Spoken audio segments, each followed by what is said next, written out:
Homer's Iliad is all about the ties that bind.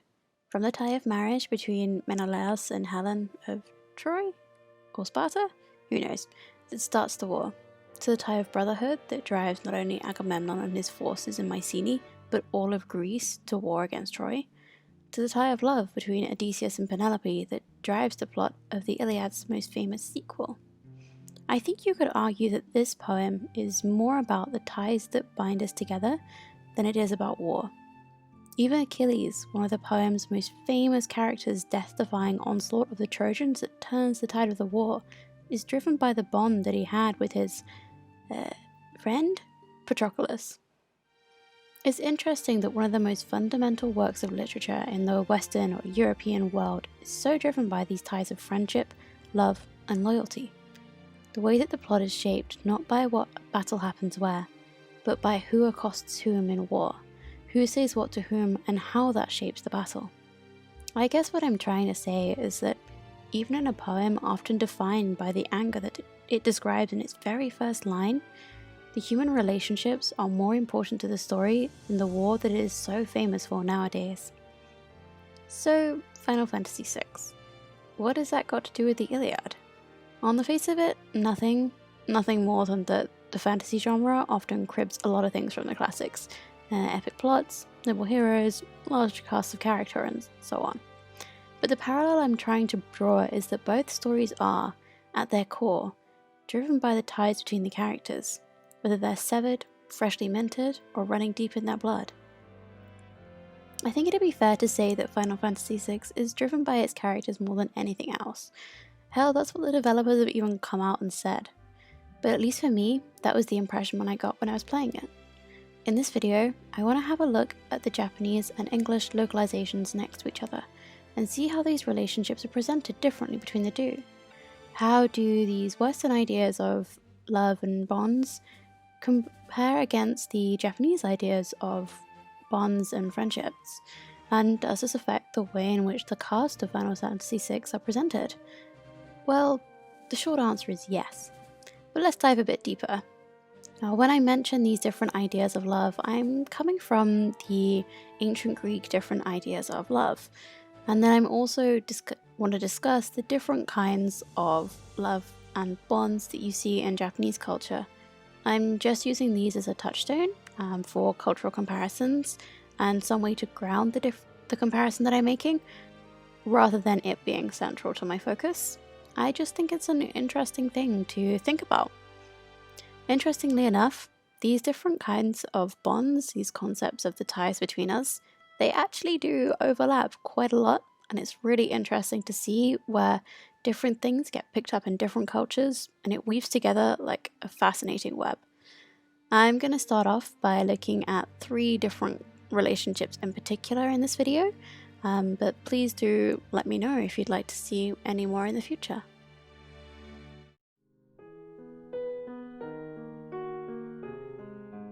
I think this would be pretty obvious, but I'm going to choose Edgar and Sabin as my reputation of philia or deep platonic love. Fun fact about philia, you don't actually have to like the other person to have philia towards them, just be deeply tied to them.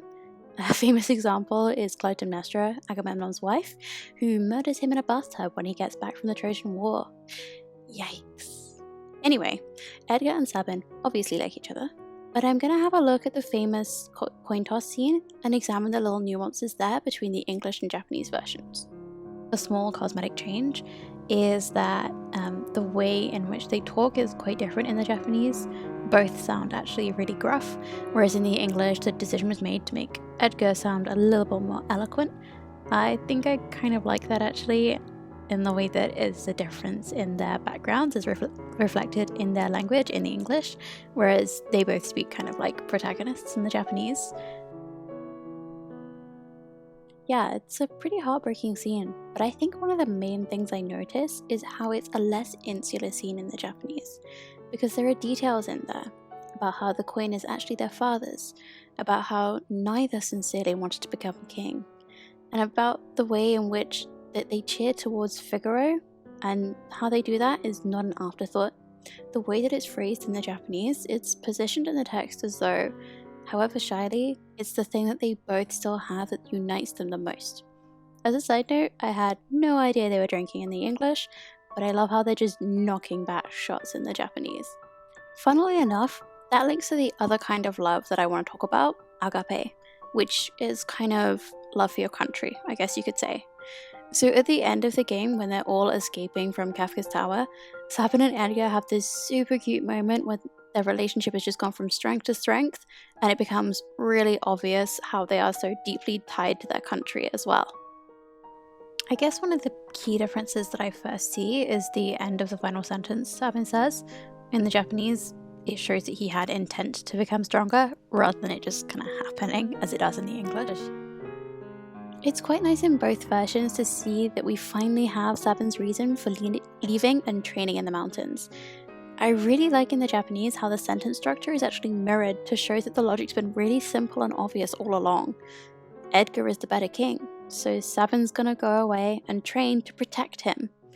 Anyway, it's also nice to see their bond to each other is closely linked to their country at this point too. It's interesting how, no matter the cultural background here between the English and Japanese versions, it's really nice to see how these kizuna, these bonds that we can have, can be overlapping, multi-faced and complex. Here we've got philia and agape if you want to look at the ancient Greek, and we've got the bond, the nakama between two people. We've also got the kizuna between them and their country. It just warms the heart. Also, and I cannot emphasize enough how weird this was when I discovered it, but Sabin's original Japanese name is Matthew, or Masias. It's Mashu in the Japanese. Either way, that is a wild translation choice. The one for Tina becoming Terra makes sense, but it was kind of wild when I discovered that Sabin is actually Matthew.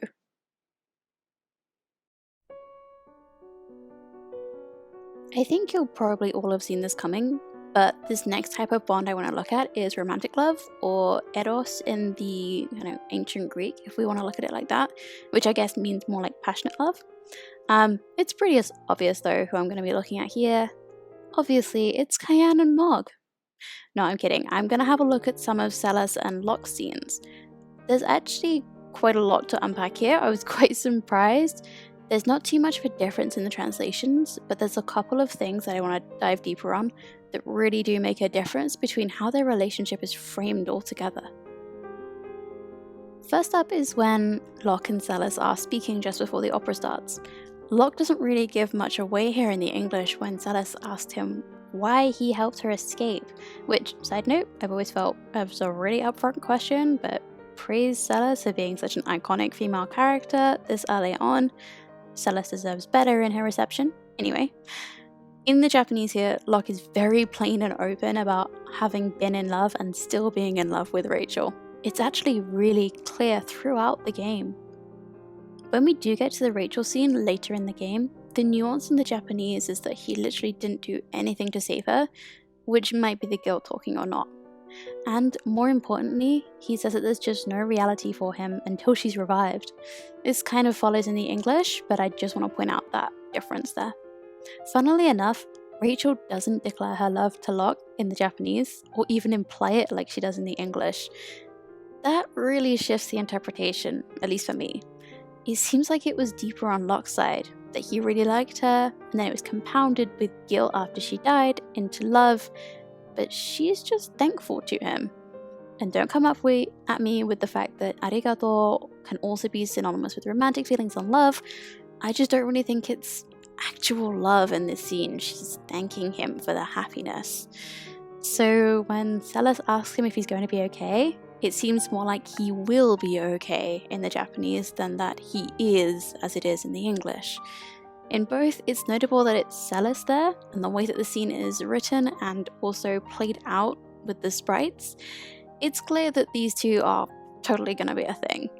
But I find it really interesting how, until this point, the bond between Celes and Locke, at least in the Japanese, isn't fully forged. There's no real kizuna there yet. But like a phoenix rising from the ashes, their bond, their kizuna, is forged from the ashes of Locke's last relationship completely falling apart.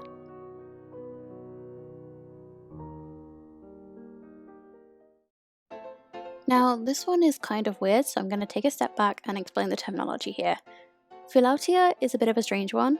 We're not 100% sure if it existed back in the day, it probably did, but someone recorded Aristotle's thoughts of it a couple hundred years later, so let's just go with it. It's the idea of self-love, but in the meaning of you love yourself to the point that you're trying to get bad things and you're damaging those around you. One of my favourite Cicero burns is when he said that those who love themselves without rival are doomed to failure. What an icon. Anyway, the key is that in the records of what Aristotle said, he said that if you love yourself towards good end, philautia can be a good thing. And I thought this was really interesting because there are two characters that spring to mind when I thought of this, General Leo and Kefka. When he's talking with Tara, it seems like General Leo seems to realize the point at which he pursued his goals to his own end for negative gains. Interestingly, it's really evident that he knew everything in the Japanese. It's very obvious that he knew that she was a half-Esper, he knew that she was being raised like this, and he knew that she was being used maliciously. It's actually pretty heartbreaking how open he is in the Japanese. It's also interesting that being open with Tara in both languages allows for the formation of new bonds and relationships in place with the old. Here we can see an example of the negative type of philautia being replaced with the positive type of philautia. He then goes on to try and do good with the rest of the time that he's in the game. It's a nice example of how this one concept is very much based on dualities. This scene, it's kind of wild, and also feels like one of the original Uno reverse cards of the Final Fantasy plots. Here, we don't see Kefka try to build and then discard just one relationship for his own gains, but two. He first manipulates Celes and then Gesal too. As a side note, it's quite interesting how we see Gesal try to do the same thing by using the fact that Celes is a child of the Empire very explicitly. Actually more so in the English here, I think, by the language that the translators tried to use here. It's not quite the same nuance in the Japanese. There's an implication that she was raised as a tool of the Empire, not born for one. But looking at Kefka, I think it's interesting how he just goes off on Gesal as he kills him. He actually turns Gesal's words back on him and everything, using the phrase yakunitatsu back against him. It's so personal in the Japanese. It really makes the portrayal all that closer, I think, by mirroring and recycling the language, and by pulling on those bonds that each of the characters has, it's so much more hurtful. If I had to pull out a common theme between the languages here, it'd be that the Japanese presents extremely close bonds being twisted and fractured, and it's all just so personal. But the English centers around the madness of one man completely losing it. It's quite unique how for both, I think that it could be said the closeness of the relationships here is what really drives the emotional underpinning of this scene. It's also of note that Gesal's last line, instead of as in the English, where he talks about them being worshipped, in the Japanese, he notes fear instead. And I think that that really could sum up the differences between these two different languages here.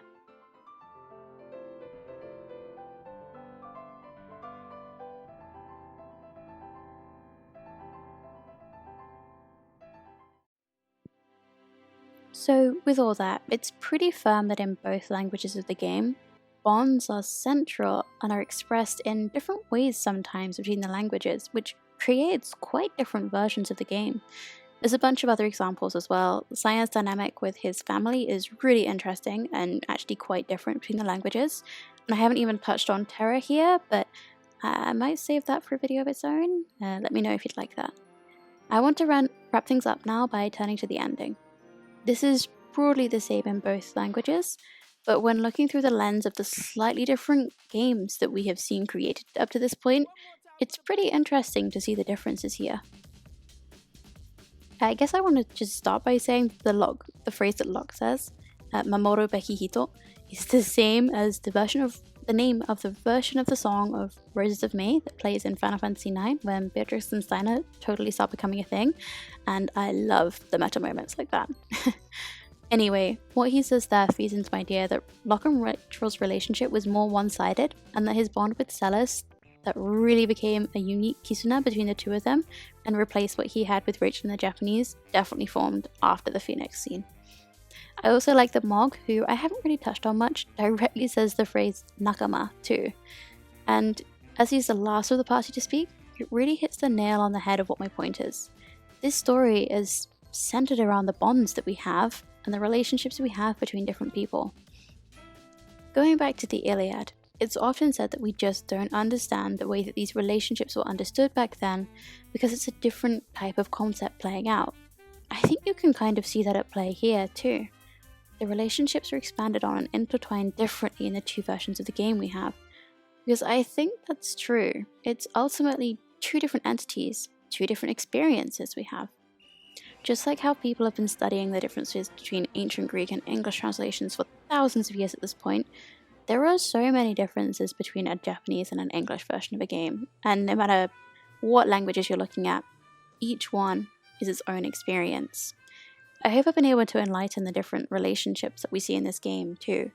The way that Sabin and Egar are so much more tied to their country in the Japanese through each other. The way that Kefka is a very personal attacker in the Japanese version, and the way that he is just a madman in the English. And also the way that Celes and Locke's relationship is so much more insular between the two after the Phoenix scene. Locke discards his baggage, as it were, and it's in that way pretty hopeful for the future. Let me know what else you've spotted between these two versions of the game in your own time. What else would you like me to cover in the future?